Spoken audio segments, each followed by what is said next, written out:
para las esenciales para la sociedad, ¿me entiende? Porque al final, si vuelvo al ejercicio, por eso la idea de que ustedes miren la Constitución y que se involucren con ese texto, porque a las finales eso es la noción más acercada de lo que sería, podríamos decir, un pacto social, como lo llamó Rousseau.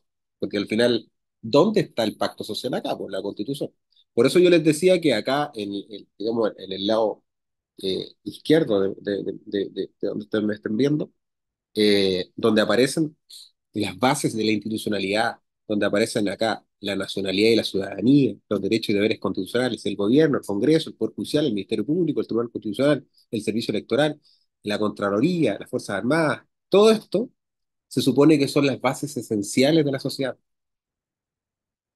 Entonces, por ejemplo, había personas que decían, no, es que los bomberos tienen que estar dentro de la Constitución. ¿Qué cree usted? ¿Está bien eso o está mal? No, está mal porque ya estamos entrando en materia más eh, que no afecten a todos en el fondo. Suponga usted que cuando se decía, no, es que los pueblos deben estar en la Constitución. ¿Usted ve algo de pueblos en la Constitución? Pueblo indígena, particularmente. Como pueblo indígena no, lo veo como todo ciudadano porque son todos ciudadanos. Ya, ahí está, digamos, el meollo del asunto. Ahí usted tocó, digamos, el hueso del asunto. La sociedad chilena, llámese sociedad particularmente construida desde un aspecto republicano, ¿no? Es decir, que llegaron los españoles, tal como decía el flaco, que cuando llegaron los indios con los españoles, lo mismo que decía el flaco en ese sentido, él lo toma como que fuera un chiste, pero lo que se está haciendo ahí realmente es una captura bélica, una forma de adquirir el dominio. ¿Me entiendes? Porque al final, claro, uno es re fácil de repente decir, ah, sabes que las cosas pasaron y ya pasaron, pues, ya no hay nada que hacer, ¿entiendes? En ese sentido, nada que hacer. No sé si me entiendes.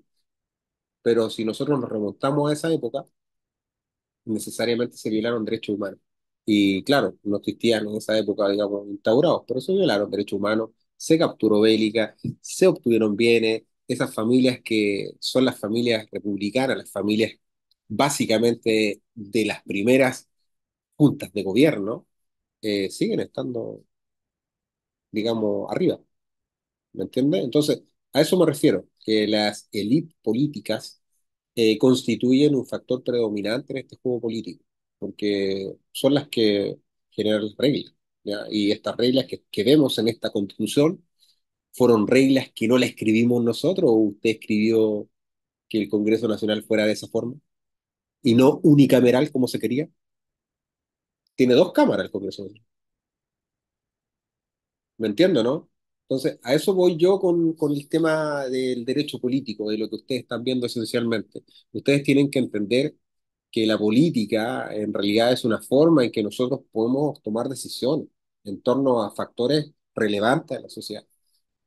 Factores relevantes como que algunas personas pensaban que los bomberos pueden estar dentro de la Constitución, o otras personas pensaban, por ejemplo, que los derechos reproductivos de las mujeres deberían estar dentro de la Constitución, o otras personas pensaban, por ejemplo, que los pueblos indígenas deberían estar dentro de la Constitución. Y así, podría seguir enumerando. ¿Me entiendo, no? Entonces, al final, la noción, y como dice acá la diapo, la antítesis de la ley siempre va a ser la masa, ¿ya? Y la masa constituye un poder legitimado para instaurar un nuevo Estado de Derecho. Créaselo, no le estoy mintiendo. Ya ocurrió, ya ocurrió, y por 10 pesos. No sé si me entiende. Ya ocurrió. Por eso le digo, nada obsta que en el futuro vuelva a ocurrir un 73 o vuelva a ocurrir un golpe de Estado, donde todos sus derechos se los pasen por ahí mismo. Y muy probable que haya matanza, como lo sigue haciendo en muchas guerras que hay actualmente. Ucrania, no sé, pues, Arabia, todo el mundo, digamos, árabe en general, Israel, no sé, por nombrar algunos, no sé. ¿Me entiendo, no? Entonces al final, Dios nos guarde y no utilice, ¿no es cierto?, esta forma de tomar decisiones como la política que aparece, digamos, democráticamente lo mejor y no se requiera la fuerza. De ahí viene la idea de someter el poder cívico o someter el poder militar, perdón, al cívico, ¿no es cierto?, de que nunca las armas ganan, porque es fácil sacar una metralleta y matar a todos, ¿no? Así, súper fácil, ¿entiendes? Entonces, al final aparecen muchísimos autores que hablan de lo mismo, ¿ya? Sobre todo en cuanto a lo que es democracia, en torno a lo que es el método político exacto, ¿ya? Y lo que ocurrió hace muy poco, por ejemplo, esta democracia formal o una democracia meramente procedimental. Cuando yo hablo de procedimiento democrático, ¿qué es lo que entienden ustedes?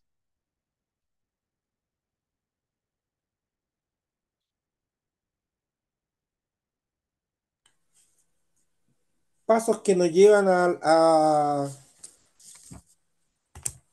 la democracia, como dicen. Pasos, distintas etapas o distintos momentos que nos llevan a tener un pacto social entre todos de tratar de llegar a la igualdad.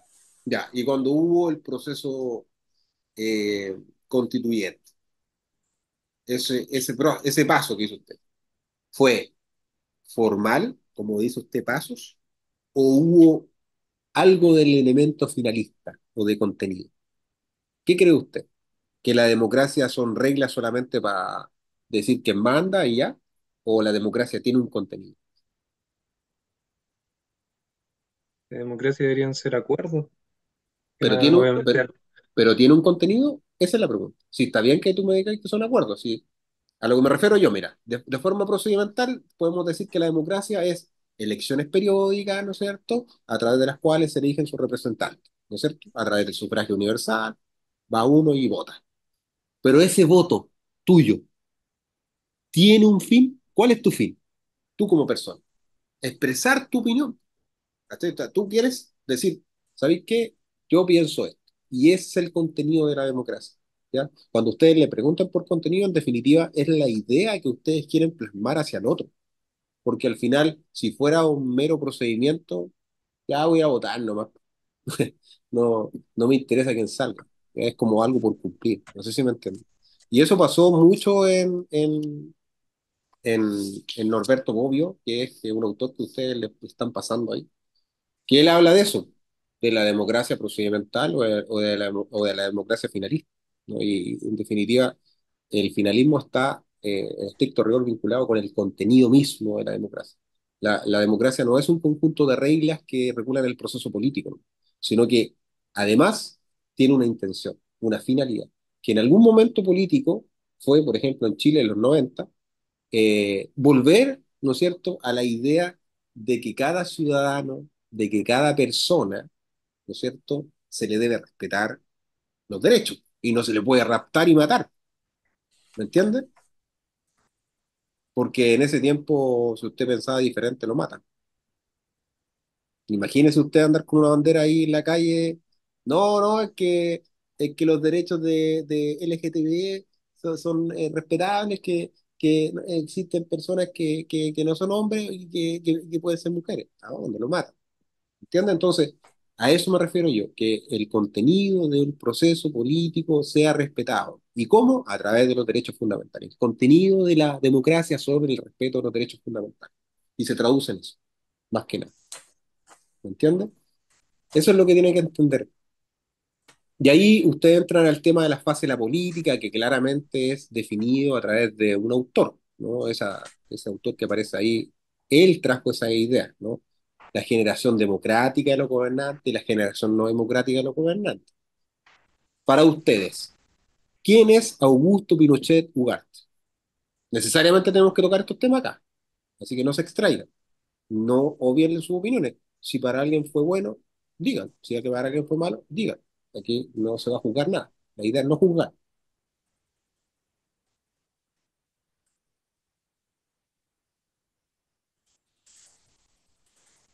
Una persona que en su momento de la historia, a través de las armas, sacó, o sí, podría decir, sacó del poder en este caso de la presidencia, a una persona que según el Congreso estaba fuera de la Constitución. Ya, ¿y esa generación fue democrática o no democrática? No fue democrática. ¿Y está bien no democrático o está mal? Según usted. No, no, no. Todo lo que, para mí, todo lo que no sea democrático está mal. Para Ya, mí siempre ha sido el voto, digamos, la que me va a llevar a la democracia. ya. O Entonces, que a través del voto tengamos toda la manera de elegir nuestras autoridades, que ya, vendría a ser lo que se habla acá, las votaciones directas. ya. Entonces, ya encontramos las fases de la política, ¿no? Y en definitiva, si uno encuentra que un sistema de gobierno, un sistema democrático, como se llame, es democrático por el hecho de tener un contenido, el respeto de los derechos fundamentales y el respeto por el procedimiento mismo que está establecido en la Constitución, porque la Constitución no tenía una forma de reforma, así como que, oye, a ver, el capítulo último dice cómo se reforma. No tenía eso, ¿me entiendo, No, no? Entonces, en ese exacto. No es momento como, no es histórico, como la, perdón, dígame, no es como la actual, que dice cómo se tiene que reformar. Esa es la diferencia. claro, a medias, pero lo dice. Bueno, Lo dice, claro. la cosa es que eso fue hace muy poco. Y las definiciones en cuanto a la generación democrática de gobernantes, siempre ustedes tienen que apegarse a la democracia. Ustedes van a ser abogados. Y la idea del abogado es defender el Estado democrático de derecho, el Estado de derecho. ¿Me entienden? Siguiendo con las diapositivas, bueno, el poder político ya lo vimos, no es necesario seguir por ese tema, particularmente en cuanto a la autoridad es igual a poder, igual legitimidad, eso tiene razón, toda vez que cada vez que se elige una autoridad, cada vez que se elige, por ejemplo, el presidente de la República, como fue en el caso de Allende, fue legítimo. ¿Por qué? Porque fue democrático. Y podríamos decir que en el caso de Pinochet, era una autoridad, tenía poder, pero tenía legitimidad. No, ¿Por qué?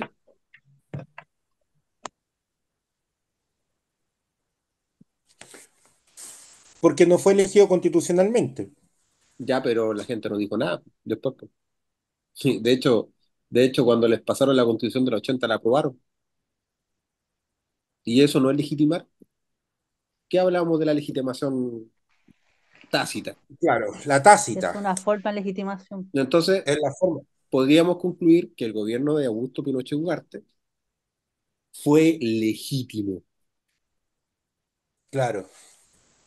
claramente. Pero Fue profesor, Ahora, una ratificado, consulta, dígame, me quedó la consulta recién cuando se tocó el tema de Allende, dígamelo. cuando Mario dice de que derrocó a un gobierno democráticamente elegido.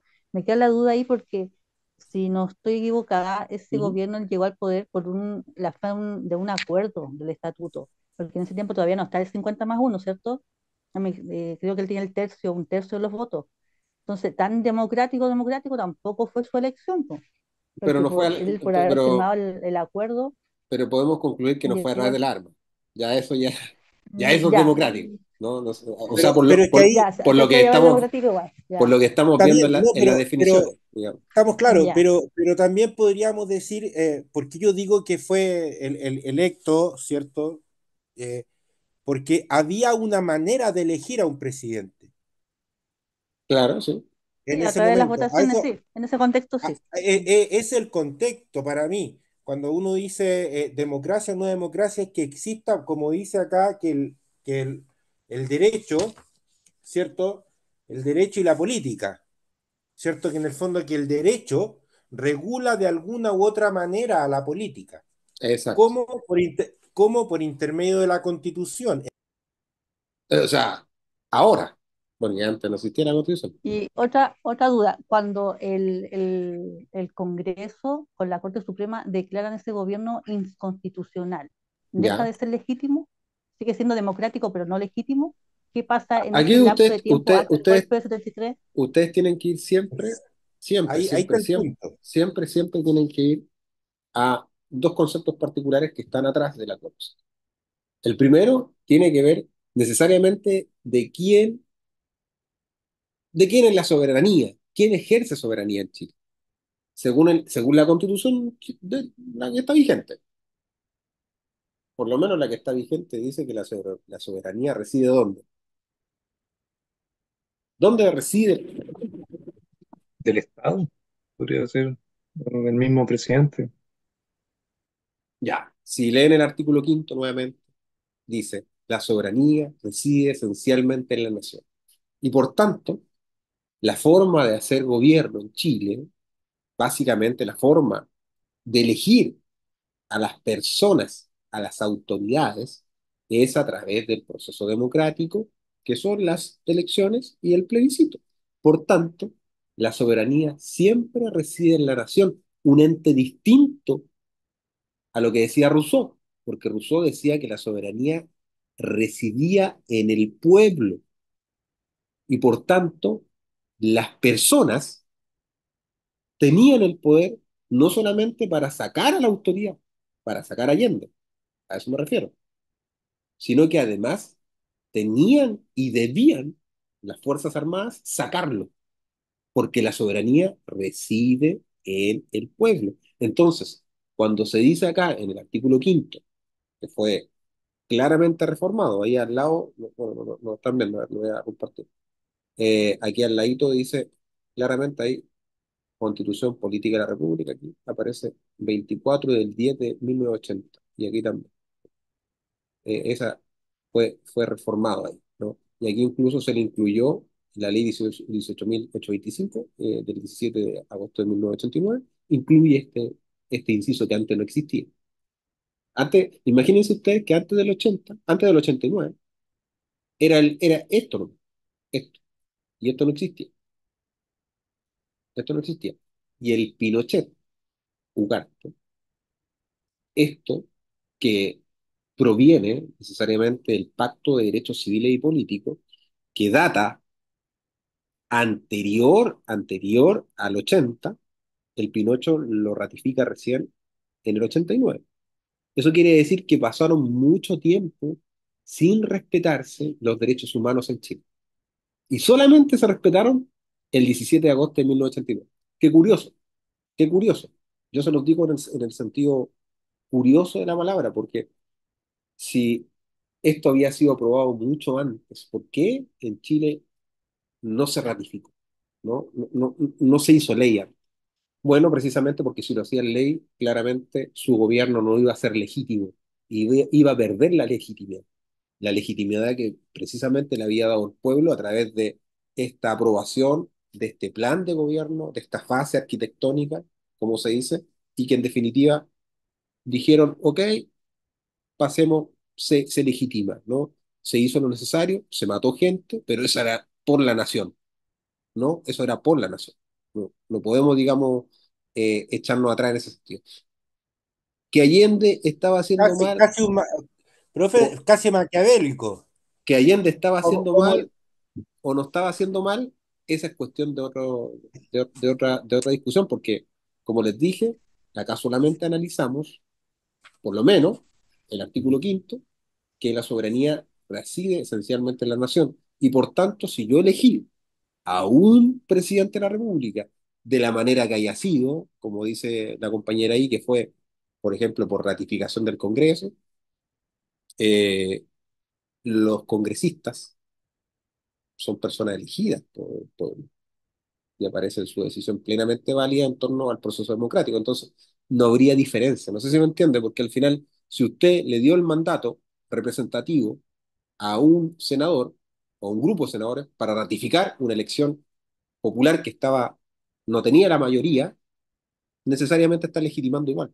No sé si me entiende, entonces no podríamos decir que el gobierno de Allende no era legítimo, todo lo contrario, siempre fue legítimo porque efectivamente había un mandato representativo de esas personas que lo aprobaron.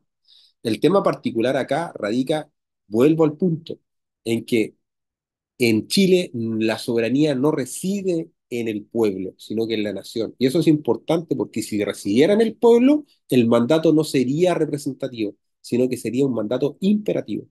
Y el mandato imperativo es aquel mandato por el cual yo saco a la autoridad independiente de si cumple el periodo o no cumple. Yo lo saco por su gestión. No sé si me entiende, porque la soberanía reside en el pueblo y el pueblo es el que manda. No sé si me entiende. Yo es como a dedos.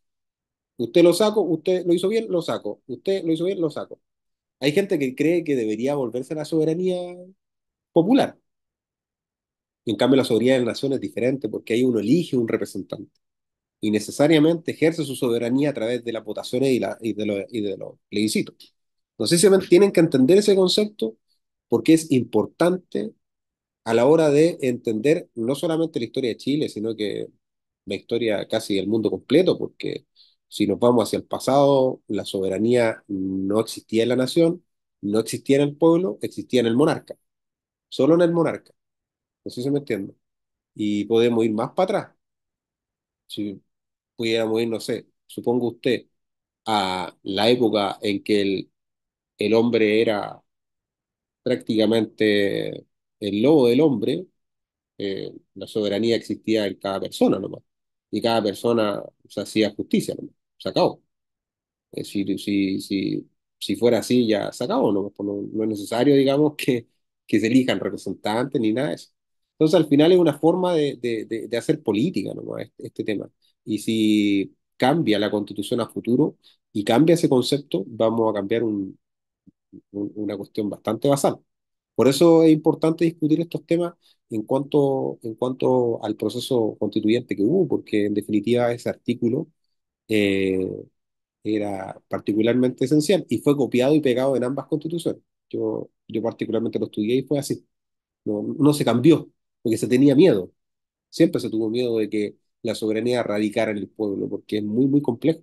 Imagínese usted que ya ocurrió que por unos pesos nomás hubo un estallido social y nada obsta que vuelva a ocurrir, porque la soberanía sigue residiendo en la nación, no en el pueblo. Pero eso yo creo que podría debatirse en torno a, esencialmente a lo que le pasan, parece que en introducción al derecho a usted, de la norma hipotética fundamental. No sé si se lo pasaron. No han llegado a ir introducción al derecho todavía, ¿no? No, todavía no. Ya. Se supone que la norma hipotética fundamental es una norma que no existe. No es una constitución, es un hecho.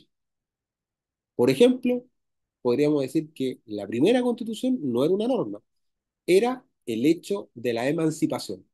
Cuando Chile se emancipó de España, ese hecho mismo constituye de por sí un hecho relevante jurídico y que por tanto marca el antes y el después entre lo que constituía un Chile básicamente independiente y algo que no era independiente.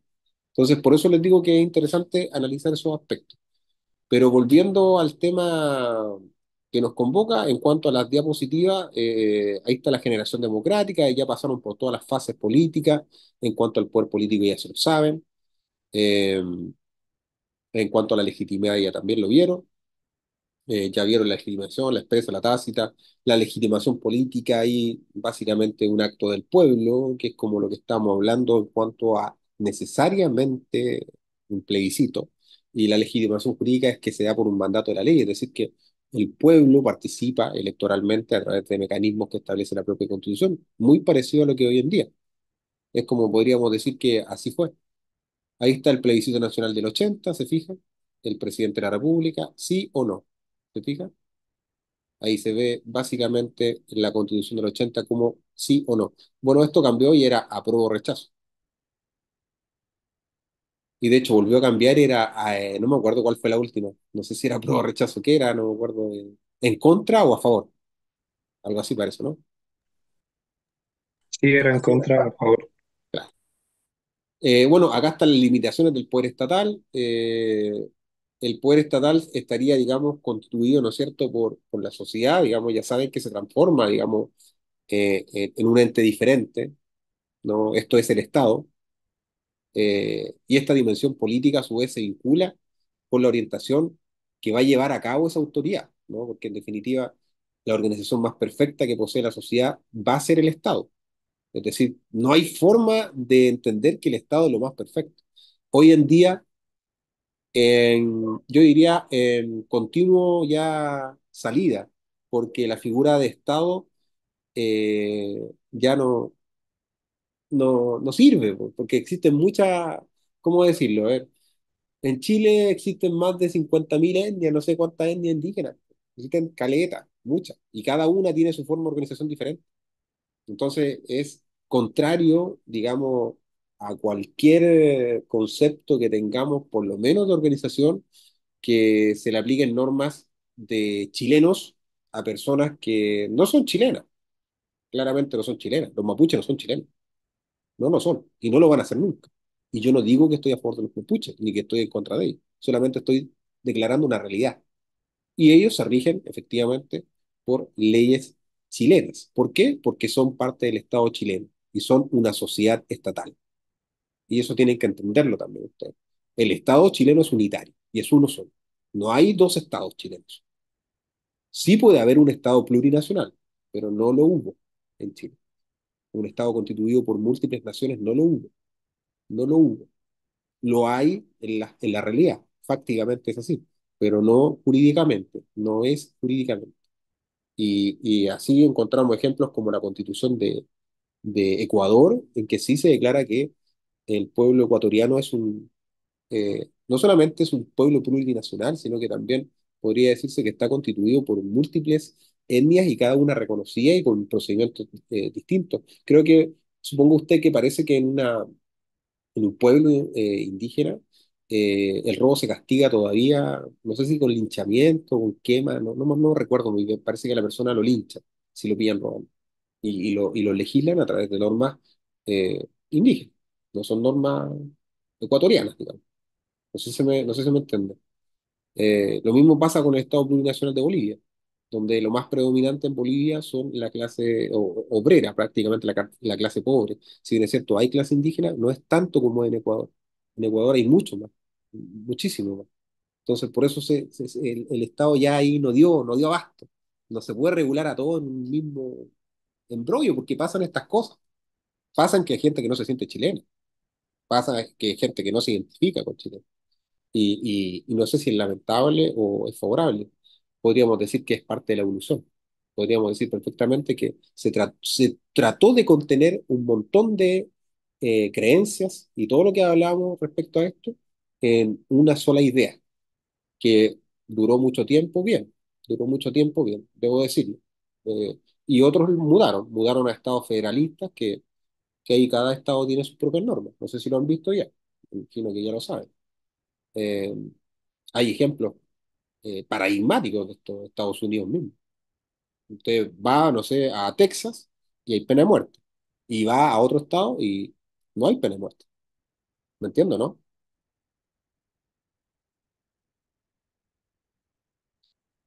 Eh, bueno, básicamente las limitaciones del poder estatal siempre estarían constituidas como por un ámbito interno y externo. Básicamente la soberanía estatal radica necesariamente como dónde está el límite del Estado. Es decir, que no podría yo ejercer soberanía en Argentina, ¿no? Es como algo ilógico, a no ser que hay normas, eso sí, que se aplican, que son extraterritoriales, que se van con las personas. Suponga usted que quiera casarse en Argentina, pero está casado en Chile. No puede casarse dos veces. La norma lo acompaña. No sé si me entiende. Igual se va con usted. No en todas las situaciones, solamente en estado civil, por ejemplo. Eh, en la calidad de las personas también. La calidad de hijo, por ejemplo. No sé, pues mi hijo puede estar en Irlanda y va a ser mi hijo igual. El derecho internacional, claramente, el poder, digamos, en cuanto a limitar eh, la instauración de los derechos humanos, constituye una limitación primordial a los estados, ¿no? Ya que son básicamente eh, contemporáneas, o sí, como dice ahí la diapo, pero siempre están en interrelación, pues, o sea, al final los tratados internacionales se aprueban y son parte de las leyes chilenas, como lo vimos por lo menos en el artículo quinto, que se añadió, ¿no es cierto?, el inciso segundo en el 89, y que esta añadidura vino a poner estos límites que antes no existían. Antes no existían los derechos humanos en Chile. Antes del 89 no existían, particularmente como límite a la soberanía, no existían. Por eso se mataba gente, por eso se mataba gente, de hecho. Y lo digo para los dos bandos, pero estoy diciendo para un solo bando. O sea, se mataron militares y se mataron personas, civiles. Ahí está, en 1945 se produce, después de la Guerra Mundial, de la Segunda, o entre medio, digamos, la Organización de las Naciones Unidas, ¿no es cierto? Y antes, en la Primera Guerra Mundial, estaba la Sociedad de las Naciones, que hicieron intentos, ¿no es cierto?, por limitar esta soberanía, ¿no? Por limitar este poder, y que no dieron efectos, porque la Primera Guerra Mundial dejó unos desastres enormes, sobre todo en África, sobre todo en las colonias inglesas. Básicamente se arrasó con todo África. Eh, Posterior a la Primera Guerra Mundial empiezan, ¿no es cierto?, de a poco a externalizarse estas sociedades internacionales y a poner un poco más de límite. Hoy en día ya hay bastante limitación en torno al tema, pero no obsta que un país entre en conflicto con otro y, y se agarran a balazos. Y aquí está, digamos, la breve idea del Estado liberal. Vuelvo a repetir lo mismo, el Estado liberal nace necesariamente con la abolición del monarca y la instauración de la libertad como fundamento esencial de la sociedad. Aparece acá también el tema necesariamente de cómo se extatuía la sociedad, ¿no? En un momento aparecía, ¿no es cierto?, en cuanto a ciertas partes de la sociedad que estaban bien definidas, ¿no? Hoy en día yo creo que se ve mucho, pero no se habla de clases sociales, se habla como de, no sé, incluso clasifican como ABC1,